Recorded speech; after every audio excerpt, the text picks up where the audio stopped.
KSRTC ബസ്സുകളിൽ സ്ത്രീകൾക്ക് സൗജന്യ യാത്ര അനുവദിക്കുമെന്ന സർക്കാരിന്റെ തിരഞ്ഞെടുപ്പ് വാഗ്ദാനം യാഥാർത്ഥ്യമാകുന്നു. ജൂൺ 15 മുതൽ പദ്ധതി നടപ്പിലാക്കാനാണ് സർക്കാർ നീക്കം. എന്നാൽ ആദ്യഘട്ടത്തിൽ എല്ലാ ബസ്സുകളിലുമല്ല, ഓർഡിനറി ബസ്സുകളിലാണ് പദ്ധതി നടപ്പിലാക്കുക. മുഖ്യമന്ത്രി VD സതീശനും ഗതാഗത മന്ത്രി CP ജോണും തമ്മിൽ സെക്രട്ടേറിയറ്റിൽ നടന്ന നിർണായക കൂടിക്കാഴ്ചയ്ക്ക് ശേഷമാണ് ഇക്കാര്യത്തിൽ വ്യക്തത വന്നിരിക്കുന്നത്. തിരഞ്ഞെടുപ്പ് കാലത്ത് സ്ത്രീകൾക്കായി പ്രഖ്യാപിച്ച പ്രധാന വാഗ്ദാനങ്ങളിൽ ഒന്നായിരുന്നു KSRTC ബസ്സുകളിലെ സൗജന്യ യാത്ര. വാഗ്ദാനം നടപ്പിലാക്കാനുള്ള നടപടികളാണ് പുരോഗമിക്കുന്നത്.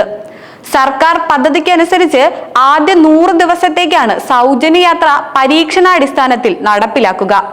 ഈ കാലയളവിൽ യാത്രക്കാരുടെ എണ്ണത്തിലുണ്ടാകുന്ന മാറ്റം, KSRTCക്ക് ഉണ്ടാകുന്ന സാമ്പത്തിക ബാധ്യത, സർവീസുകളുടെ കാര്യക്ഷമത എന്നിവയെല്ലാം വിശദമായി പഠിക്കും. അതിനായി ഗതാഗത കമ്മീഷണറോട് പ്രത്യേക റിപ്പോർട്ട് തയ്യാറാക്കാനും ആവശ്യപ്പെടും.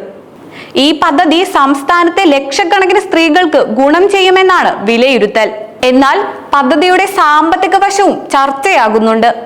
KSRTCയുടെ പ്രാഥമിക കണക്കുകൾ പ്രകാരം ഓർഡിനറി ബസ്സുകളിൽ മാത്രം പദ്ധതി നടപ്പിലാക്കിയാലും പ്രതിമാസം ഏകദേശം 57 കോടി രൂപയുടെ അധിക ബാധ്യതയുണ്ടാകും. യാത്രക്കാർ നൽകേണ്ട ടിക്കറ്റ് തുകയാണ് സർക്കാർ പിന്നീട് KSRTCക്ക് നൽകുക. അതുകൊണ്ട് തന്നെ കോർപ്പറേഷന് നേരിട്ട് സാമ്പത്തിക നഷ്ടം ഉണ്ടാകാതിരിക്കാനുള്ള സംവിധാനമാണ് സർക്കാർ ആലോചിക്കുന്നത്.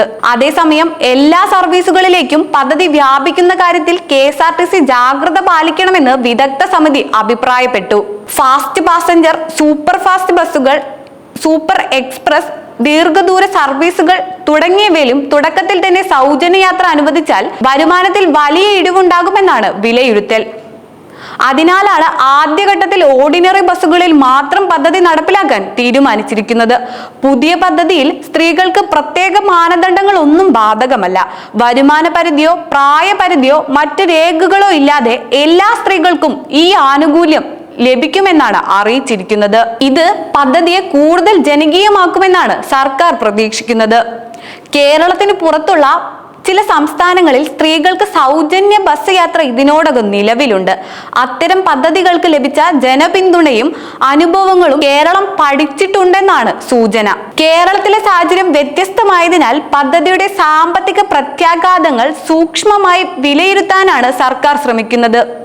നിലവിൽ ഓർഡിനറി ബസ്സുകളിൽ വളരെ കുറവായോ ഇല്ലാത്തതോ ആയ മണ്ഡലങ്ങളിലേക്ക് കൂടുതൽ ഓർഡിനറി ബസ്സുകൾ അനുവദിക്കുന്ന കാര്യവും സർക്കാർ പരിഗണിക്കുന്നുണ്ട്. പദ്ധതി എല്ലാവർക്കും ഒരുപോലെ ലഭിക്കണമെങ്കിൽ സംസ്ഥാനത്തിന്റെ എല്ലാ ഭാഗങ്ങളിലും ആവശ്യമായ സർവീസുകൾ ഉണ്ടാകണം. KSRTC നേരിടുന്ന സാമ്പത്തിക പ്രതിസന്ധിയുടെ പശ്ചാത്തലത്തിൽ ഈ പദ്ധതി എത്രത്തോളം വിജയകരമാകുമെന്നതും ചർച്ചയാകുന്ന വിഷയമാണ്. സ്ത്രീകളുടെ യാത്രാ സൗകര്യം മെച്ചപ്പെടുത്തുക എന്ന ലക്ഷ്യത്തോടെയാണ് സർക്കാർ പദ്ധതി മുന്നോട്ട് കൊണ്ടുപോകുന്നത്. ആദ്യ 100 ദിവസ പഠന റിപ്പോർട്ടുകൾ ലഭിച്ച ശേഷമായിരിക്കും രണ്ടാം ഘട്ട തീരുമാനങ്ങൾ ഉണ്ടാവുക. റിപ്പോർട്ടുകൾക്ക് ഫാസ്റ്റ് പാസഞ്ചർ ഉൾപ്പെടെയുള്ള മറ്റ് സർവീസുകളിലേക്കും പദ്ധതി വ്യാപിക്കുമോ എന്ന കാര്യത്തിൽ വ്യക്തത വരും. സ്ത്രീകൾക്ക് സാമ്പത്തിക ആശ്വാസം നൽകുന്ന ഈ തീരുമാനം എത്രത്തോളം വിജയകരമാകുമെന്ന് വരും ദിവസങ്ങളിലെ അനുഭവങ്ങൾ വ്യക്തമാക്കും.